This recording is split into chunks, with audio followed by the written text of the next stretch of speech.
दोस्तों उत्तर प्रदेश में SIR Bharatiya Janata party के लिए मुसीबत बन गया है। अब लगातार उसकी तारीख बढ़ाई जा रही है। पहले आखिरी तारीख कुछ और थी, लेकिन एक और डेट दी गई। दोस्तों क्या लगता है, क्या भारतीय जनता पार्टी को अब डर सताने लगा है कि उसके ही वोटर एसआईआर के जरिए से कट गए हैं, क्योंकि कई लाख मतदाताओं का वोट काटा गया है और भारतीय जनता पार्टी पूरी तरीके से अब परेशान हो चुकी है। मुख्यमंत्री योगी आदित्यनाथ तक का बयान सामने आ गया। उन्होंने अपने कार्यकर्ताओं से यह अपील की कि आप लोग घर घर जाकर वोट जुड़वाइए।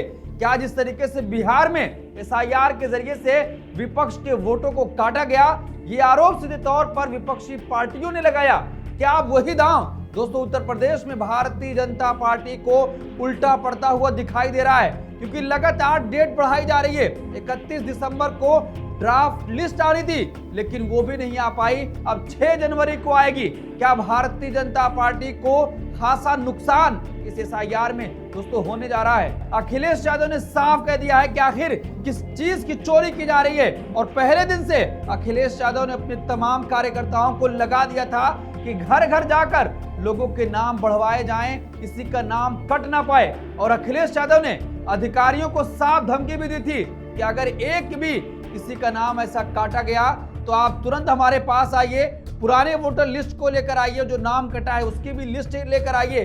उसके बाद तमाम ऐसे अधिकारियों पर कठोर कार्रवाई की जाएगी। 31 दिसंबर को ड्राफ्ट लिस्ट जारी होनी थी, लेकिन अब उसकी तारीख बढ़ा दी गई है। निर्वाचन आयोग के नए कार्यक्रम के अनुसार उत्तर प्रदेश की ड्राफ्ट मतदाता सूची अब 6 जनवरी 2026 को प्रकाशित की जाएगी।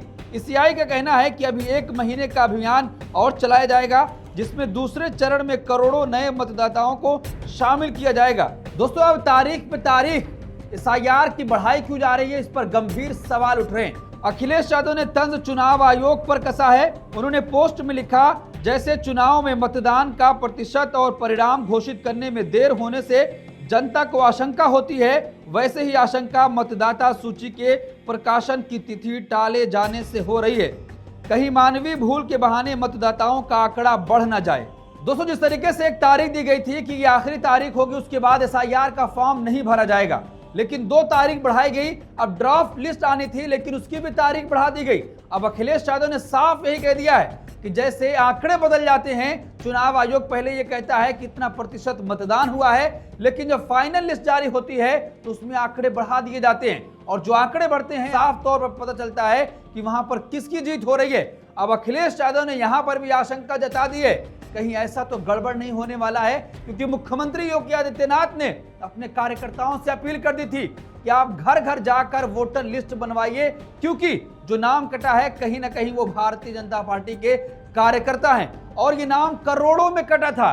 दोस्तों क्या एसआईआर भारतीय जनता पार्टी के लिए यूपी में मुसीबत बन चुका है? अब उसी को मैनेज करने के लिए ये सब कुछ किया जा रहा है, क्योंकि अखिलेश यादव ने साफ तौर पर आरोप इलेक्शन कमीशन पर लगा दिया है। तो दोस्तों आप साफ तौर पर अंदाजा लगाइए कि भारतीय जनता पार्टी ने कारण भी जान लिया है कि आखिर एसआईआर में जो ड्राफ्ट की वोटर लिस्ट की देरी हो रही है, अब उसके कारण भी बताए जा रहे हैं। भारतीय जनता पार्टी को डर सता रहा है कि उसके वोटर ही कट गए हैं। क्या दोस्तों एसआईआर के जरिए से जो खेल बिहार में खेला गया था, वही खेल अब उत्तर प्रदेश में होने जा रहा है? क्योंकि अखिलेश यादव पहले दिन से सवाल उठा रहे हैं, अब आशंका भी जता रहे हैं, और उन्होंने साफ कह दिया कि कहीं जो वोटर लिस्ट जो अब बन रही है, जो मतदाता के नाम जोड़े गए हैं, कहीं उसमें भी बढ़ोतरी ना की जाए। अब उसके बाद जो दूसरी लिस्ट आएगी, नए मतदाताओं की जो सूची बनाई जाएगी, वहां पर बढ़ाकर भारतीय जनता पार्टी को फायदा पहुंचाया जाएगा। क्या दोस्तों पूरी तरीके से भारतीय जनता पार्टी एसआईआर पर घबरा चुकी है यूपी में? क्योंकि लगातार ऐसी तमाम तरह की चीजें हो रही हैं, जिससे साफ तौर पर अंदाजा लग रहा है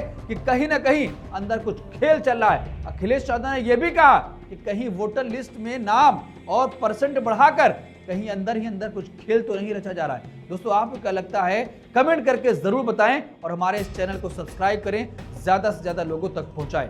बहुत शुक्रिया।